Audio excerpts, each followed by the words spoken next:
দেখুন, এটা এক ধরনের ভয়ের সংস্কৃতি তৈরি করছে, এই বিষয়ে কোনো সন্দেহ নেই। অস্থিতিশীল হচ্ছে, এটাও সন্দেহ নেই। এখন লাভটা কার, ইটস এ $1 মিলিয়ন কোয়েশ্চেন। কেন করা হচ্ছে? সাধারণত আমরা দেখি বৈশ্বিক প্রেক্ষাপটে, যদি পাকিস্তান, আফগানিস্তান বা সিরিয়ার দিকে তাকান, সেই দেশগুলোতে আপনি দেখবেন যদি গণতান্ত্রিক পরিবেশ না থাকে, যদি মত প্রকাশের স্বাধীনতা না থাকে, এবং যদি এক সরকারের মধ্যে এক ধরনের কর্তৃত্ববাদী আচরণ লক্ষ্য করি আমরা, তখনই কিন্তু সেই ধরনের পরিবেশে জঙ্গিবাদ বা উগ্রবাদের বিকাশটা খুব ভালো হয়। সেই পরিবেশটাকে আমরা বলি যে জঙ্গিবাদ বা উগ্রবাদের জন্য খুব উর্বর একটা পরিবেশ। কিন্তু বাংলাদেশে 2014 সালের পর থেকে যেটা পাবলিক পারসেপশন, যে এটাই নির্বাচন থেকে আসলে কোনো নির্বাচন হয়নি সেই অর্থে, এবং আমাদের কনস্টিটিউশনের যে স্পিরিট ছিল সেই স্পিরিটটি নষ্ট হয়ে গেছে, যে 154টি আসলে বিনা ভোটে সরকার নির্বাচিত হয়ে গেছে। কিন্তু মুশকিলটা হয়েছে তারপরে যেটা হয়েছে, সরকার প্রত্যেকটি প্রতিষ্ঠানকে করায়ত্ত করার চেষ্টা করেছে। সরকার যে সাংবিধানিক প্রতিষ্ঠানগুলো আছে সেগুলোর উপর এমন ভাবে নিয়ন্ত্রণ প্রতিষ্ঠার চেষ্টা করেছে, এবং গণমাধ্যম বলেন, বিরোধী দলের নেতাকর্মী বলেন, তাদের উপরে এমন ভাবে চাপ তৈরি করেছে যে এখন মানুষ কথা বলতে ভয় পায়, মানুষ তার মত প্রকাশ করতে ভয় পায়, এবং এই ধরনের পরিবেশের সুযোগ নেয় কিন্তু উগ্রপন্থী। এবং এটা শুধু বাংলাদেশের সমস্যা নয়, এটা বৈশ্বিক সমস্যা। এই ব্যাপারে আমাদের কিন্তু পরিষ্কার থাকতে হবে। এবং আমাদের সুইডিশ একটা কোম্পানি, একটা অর্গানাইজেশন, রিসার্চ অর্গানাইজেশন, তারা বলছে যে 2006 থেকে 2010-এ যে পরিমাণ অস্ত্র বিক্রি হয়েছে তার চেয়ে 2010 থেকে 2016-তে অস্ত্র বিক্রি হয়েছে কয়েক গুণ বেশি। এই অস্ত্র বিক্রির সাথে রাশিয়া জড়িত, চীন জড়িত, যুক্তরাষ্ট্র জড়িত, সবাই জানেন, দেখে আসছেন। এখন কথা হচ্ছে যে এই জঙ্গিরা যারা, তারা যেমন অস্ত্র ব্যবহার করে, আবার যারা জঙ্গি দমনে তারা অস্ত্র ব্যবহার করে, সুতরাং এটা একটা বিরাট বাণিজ্য, এই খরচ করতে অনেক কম। সুতরাং এটা কিন্তু একটা অস্ত্র বিরাট বাজার আছে। এটাও কিন্তু একটা বড় কারণ জঙ্গিবাদের এইরকম বিস্তার হওয়ার। রাজনৈতিক পরিবেশ তো আছে, অস্ত্র ব্যবসার একটা বড় কারণ, এবং পৃথিবীর কিছু কিছু দাদা মোড়ল দেশও চায় যে এ ধরনের জঙ্গিবাদ দিয়ে থাক কিছু কিছু দেশে, তারা তাদের যে দাদাগিরি আছে সেটাও চালিয়ে যেতে পারে, যে অস্ত্রের ব্যবসাকে সেটা আবারও চলতে পারে, এবং গণতন্ত্রের সবক দিতে পারে। সেটাই একটা প্রসঙ্গ আছে। আপনি কিভাবে দেখছেন যে সব মিলিয়ে এই অ্যাপ্রোচ গুলো ঠিক চলছে এখানে? না, আইনের প্রেশার তো আছেই। না, আমি আপনার বিষয়টা বুঝতে পেরেছি। আমরা অ্যাটলিস্ট সরকার এরশাদ সরকারের পতনের জন্য যেভাবে ঐক্য দেখেছিলাম, রাজনৈতিক ঐক্য, সাংস্কৃতিক আন্দোলন, তারপরে পেশাজীবীদের ঐক্য, তার থেকে ভয়াবহ বিষয় হচ্ছে জঙ্গিবাদ, মৌলবাদ, সাম্প্রদায়িকতা, গুপ্ত হত্যা। সেই জায়গায় যেভাবে জনসচেতনতা সৃষ্টি করার কথা ছিল, এবং 14 দলে কিন্তু অনেক, আমার দৃষ্টিতে, আমার বিবেচনা, অনেক বিলম্বে এসে, অনেক দেরিতে এসে তারা কেবলমাত্র একটি মানববন্ধন করেছে। 14 দলের এই মানববন্ধন নয়, 14 দলের দেশব্যাপী একটি ব্রিগেড গড়ে তোলা দরকার, যেমনি ভাবে নগরগুলোতে, তারপরে মহল্লাগুলোতে, বিভিন্ন জেলায় জেলায়, শিক্ষা প্রতিষ্ঠানে, সর্বব্যাপী একটি সামাজিক, সাংস্কৃতিক এবং শিক্ষামূলক একটি আন্দোলন গড়ে তোলা উচিত এই মুহূর্তে, অ্যাটলিস্ট রাষ্ট্রকে সেভ করার জন্য, আমাদের নাগরিক নিরাপত্তাকে নিশ্চিত করার জন্য। যারা যে রাজনৈতিক দলের যে মতেরই হোক, তারা তো এই দেশের নাগরিকদের নিয়েই তো রাজনীতি করবেন, দেশের উন্নয়নটাও তো নাগরিকদের নিয়েই করবেন, উন্নয়ন ভবিষ্যৎ পরিকল্পনা তো নাগরিকদেরই ঘিরে। সেই নাগরিকদের যদি জীবনের নিরাপত্তা না থাকে, নিশ্চয়তা না থাকে, তাহলে তো আর রাজনৈতিক দলগুলোর রাজনীতি আমাদের কাছে কোনো আবেদন রাখে না। সেই জায়গায় আপনি যে বিষয়টি বলেছেন, কেবলমাত্র আমরা বিভিন্ন রাজনৈতিক দল বা 14 দল বা বিভিন্ন সংগঠনের একটি আহ্বানের মধ্যেই আমরা সীমাবদ্ধ আছি। এর কোনো অপারেশনাল অ্যাক্টিভিটি এখন পর্যন্ত আমার চোখে পড়ে। যেমন আইন শৃঙ্খলা রক্ষাকারী বাহিনীর 7 দিনের সাঁড়াশি অভিযানে যে ধরনের সাকসেসফুল অ্যাচিভমেন্ট আমরা আশা করেছিলাম, ঠিক সেই পর্যায়ে কিন্তু সফলতা আমরা পাইনি। তবে তাদের এই সাঁড়াশি অভিযানের ভিতর দিয়ে কিন্তু একটি ম্যাক্সিমাম পক্ষে দেওয়া হয়েছে। জঙ্গিরা অ্যাটলিস্ট আগে যে ঘাঁটি, নিরাপদ ঘাঁটিতে অবস্থান করছে, ক্রসফায়ার দিয়ে কি সমস্যার সমাধান করা যাবে? ক্রসফায়ার বা এক্সট্রা জুডিশিয়াল ক্লিন বা গণগ্রেপ্তার, এগুলোকে সমাধান হবে না। সমাধানের জন্য এই বিএনপির আজকের যে মুভমেন্টটি, এটি একটি মানে আশাবান্ধব দিক। বিএনপি যদি আন্তরিকভাবে চায় যে জঙ্গিবাদ মোকাবেলা করা হবে, কারণ অভিযোগ আসছে বিএনপির বিরুদ্ধে যে এই জঙ্গিবাদের মূল পৃষ্ঠপোষক বাংলাদেশের বিএনপি।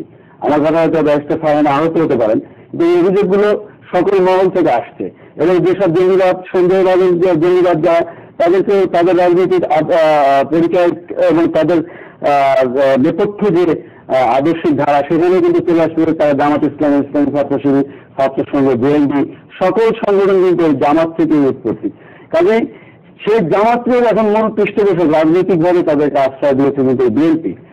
আমার তো মনে হয় যে জামাতে ইসলামকে যদি বিএনপি শুধু তাদের জোট থেকে আলাদা করে দেয় শুধুমাত্র জঙ্গিবাদে অভিযুক্ত থাকার অভিযোগে, তাহলে একটি বড় ধরনের পরিবর্তন আসতে পারে। এবং সেই ক্ষেত্রে হয়তো অন্যান্য যারা এই জঙ্গিবাদের বিরুদ্ধে আন্তরিকভাবে রোল প্লে করার চেষ্টা করছে তাদের সঙ্গে বিএনপির ঐক্যতা, বিএনপিকে আমি কখনো রাজনৈতিক দল হিসেবে ছোট করে দেখতে চাই না এবং রাজনৈতিক শক্তি হিসেবে ছোট করে, এবং আমি অবশ্যই এটিকে গণতান্ত্রিক শক্তি হিসেবে বিবেচনা করি। কারণ এই রাজনৈতিক দলটি অতীতে অনেকবার নির্বাচন প্রক্রিয়ার ভেতর দিয়ে জনগণের ভোট নিয়ে, ম্যান্ডেট নিয়ে তারা কিন্তু সরকার গঠন করেছে।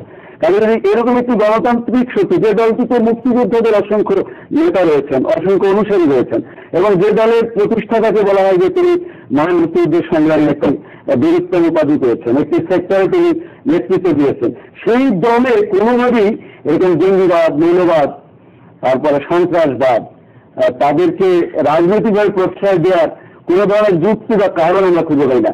তারা আত্মরক্ষার জন্য তাদের পক্ষে অনেক পয়েন্ট তুলে ধরতে পারবেন, তারা অনেক যুক্তি দেখাতে পারবেন, তারা যুক্তি দেখাতে গেলে আওয়ামী লীগকেও হয়তো অভিযুক্ত করতে পারবেন, কিন্তু সত্যিকার অর্থে যেটি জনগণের কাছে স্পষ্ট যে জামাত ইসলামকে তারাই পৃষ্ঠপোষক। তাদেরকে সভা সমাবেশ করতে দেওয়ার অনুমতি দেওয়া হচ্ছে না। সভা সমাবেশ করতে দেওয়া হচ্ছে, কিন্তু যে সকল সভা সমাবেশে গোয়েন্দা সংস্থার কাছে রিপোর্ট আসছে যে এগুলো সভা সমাবেশের নামে অন্য কোনো কিছু ঘটনার আশঙ্কা রয়েছে, আমি আগেই বলেছি রাষ্ট্রীয় নিরাপত্তা, জনগণের নিরাপত্তা এবং আপনি কি মনে করছেন উনি যেটা বলছেন যে হ্যাঁ বিএনপি এগিয়ে আসছে কারণ জামাত ইসলামের বিরুদ্ধে বড় ধরনের অভিযোগ যাচ্ছে, ইভেন যে জঙ্গি ফাইজুল্লাহ ফাহিম নিহত হয়েছে, আমি অন্তত যুগান্তর রিপোর্ট থেকে আমি রিকল করতে চাই, সে বলেছে এর সঙ্গে জামাত শিবিরের ক্যাডাররা যুক্ত আছে বলে তার বক্তব্য থেকে এসছে। সত্য মিথ্যা আমরা জানি না, এটা আমি ভিডিওটা আমি দেখিনি, কিন্তু পত্রিকা রিপোর্ট এসছে। তো যদি তাই হয় এবং এই ব্যাপারে আমরা কন্টিনিউসলি দেখছি এটা যুদ্ধাপত্তির বিচার আছে, ফলে জামাত ইসলামের পক্ষে রেফারেন্স নেওয়ার একটা প্রক্রিয়া থাকাই স্বাভাবিক। সেই জায়গাটাতে বিএনপির সাপোর্ট তাদের জন্য বড় সাপোর্ট হচ্ছে বলে উনি মনে করছেন বা অনেকেই মনে করছে, সেই জায়গায় আপনি কি মনে করেন? দেখুন, অভিযুক্ত হওয়া এবং দায়ী হওয়া দুটো ভিন্ন জিনিস। অভিযোগ আমরা যে কাউকে যে কোনো বিষয় নিয়ে করতে পারি, অভিযোগ করতে কোনো অসুবিধা নেই। বিশেষ করে যখন দেখা যাচ্ছে যে সরকার পরিস্থিতি সামাল দিতে পারছে না, জিরো টলারেন্স বলবার পরে একটির পর একটি ঘটনা ঘটছে এবং দায়ী ব্যক্তিকে বিচারের আওতায় আনা যাচ্ছে না, তখন ভাবছি যে ঘর পোড়ার মধ্যে আলু পোড়া দিতে পারলে তো অসুবিধা নেই। এটার মধ্যে যদি বিএনপি জামাতকে জড়িত করে ফেলা যায় তাহলে কোনো অসুবিধা নেই। তাহলে এই বিষয়টা খুব আশ্চর্যজনক, কারণ এক তরফ থেকে বলা হচ্ছে সরকারের একটি তরফ থেকে, উচ্চমহল থেকে বলা হচ্ছে জামাতের, আবার বলা হচ্ছে হিজবুত তাহরীরের। তো আসলে সে কি এটা জানা যেত যদি তাকে আমরা বাঁচিয়ে রাখতে পারতাম। তাকে প্রথমত রিমান্ডে নেওয়া কিছু নিয়ম কানুন আছে, যেটা আপনারা 3 দিন ধরে বলছেন যে আমরা আলাপ করেছি এই বিষয়গুলো, বিভিন্ন গণমাধ্যমে আলাপগুলো হয়েছে। সেই রিমান্ডে নেওয়ার যে নিয়ম আছে সেখানে আইনজীবীর উপস্থিতি দরকার অথবা তার ঘনিষ্ঠ কারো উপস্থিতি লাগবে। তাতে হয়নি, উল্টো রিমান্ডের নামে 2 জনকে আমরা হারিয়েছি, মেরে ফেলা হয়েছে। আজকে যদি তারা থাকতো তাহলে সত্যি কারা জড়িত বা কোন তরফ জড়িত, আগে এখানে রাজনৈতিক কোন দল জড়িত কিনা বা থাকলে তারা কোন দল, কোন মতাদর্শে বিশ্বাসে, এই বিষয়গুলো বেরিয়ে আসতে পারতো, কিন্তু এখন সেই পথটি বন্ধ হয়ে গেছে। অভিযোগের কথা বলছেন, দেখুন সারাশি অভিযান মাত্র শেষ হলো, 13,600কে গ্রেফতার করা হয়েছে, আমাদের জঙ্গি হচ্ছে 194 জন মাত্র, তাহলে বাকিরা কারা? তাহলে কি উদ্দেশ্যে তাদেরকে সেই সময় গ্রেফতার করা হয়েছে? একটি বিশেষ অভিযান, একটি বিশেষ উদ্দেশ্য অভিযানটি পরিচালিত হয়েছে, তাহলে বাকিরা কারা, কেন গ্রেফতার করা হয়েছে? এখন বিএনপি দাবি করছে বাকিরা হচ্ছে তার বিরাট একটি অংশ তাদের নেতা কর্মী। তো শুধুমাত্র সবকিছুর মধ্যে রাজনৈতিক ফায়দা নেবার চেষ্টা করলে তো প্রবলেমকে অ্যাড্রেস করা যাবে না। আর আরেকটা বিষয় হচ্ছে, আজকে প্রথম আলোতে এসছে যে পুলিশের যে তালিকা সেখানে 3,000 জঙ্গির নাম আছে, তার মধ্যে মাত্র 2500 পুলিশের 500 পুলিশের কাছে আছে, 2500 পলাতক। এখন পলাতক যারা আছে তাদেরকে তো ধরার একটা ব্যবস্থা নিতে হবে, অথবা যে 500 আছে তাদের কাছ থেকে তারা তথ্য সংগ্রহের চেষ্টা করুক। এবং দেখেন আরো যেটা মজার ব্যাপার, যে কোর্টগুলোর কথা হচ্ছিল, যেখানে বিচার ব্যবস্থার কি অবস্থা। আমাদের বিচার প্রক্রিয়ার দীর্ঘসূত্রিতাটা বহু পুরনো একটা সমস্যা আমাদের, কিন্তু তারপরে আমাদের 26টি কোর্টে 156টি জঙ্গি মামলা পেন্ডিং আছে, সাক্ষী পাওয়া যায় না, সাক্ষী দিতে আসতে ভয় পায়।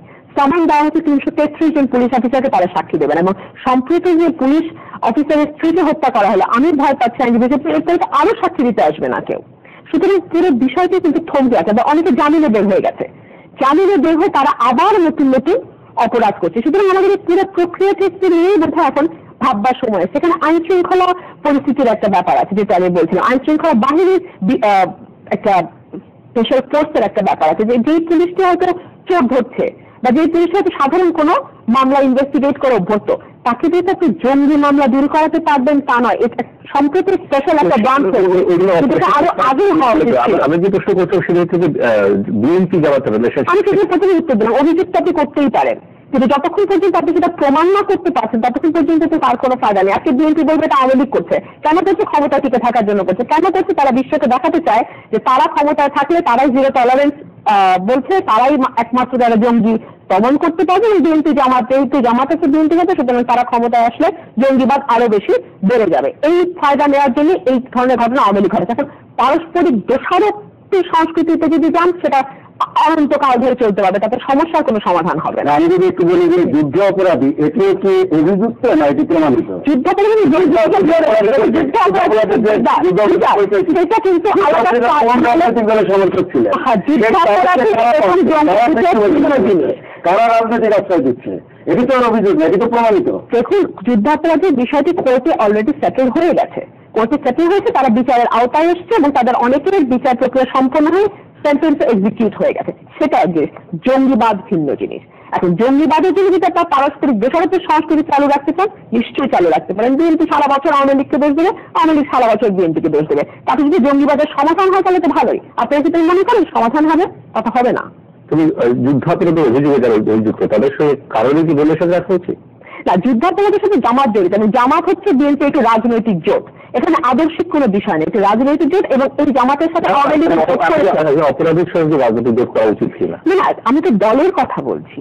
দলের সঙ্গে রাজনৈতিক জোটকে আওয়ামী লীগ রাজনৈতিক সিদ্ধান্ত নিয়ে গণহত্যা চালিয়েছিল, এটা আমাদের সোর্সের রায় এসেছে, চালিয়েছিল 1971 সালে। তারপরে কি আওয়ামী লীগের সাথে তাদের জোট হয়নি? তাদের যুগপৎ আন্দোলন হয়নি? জোট আওয়ামী লীগের সঙ্গে এটি মানে অলিক কল্পনা।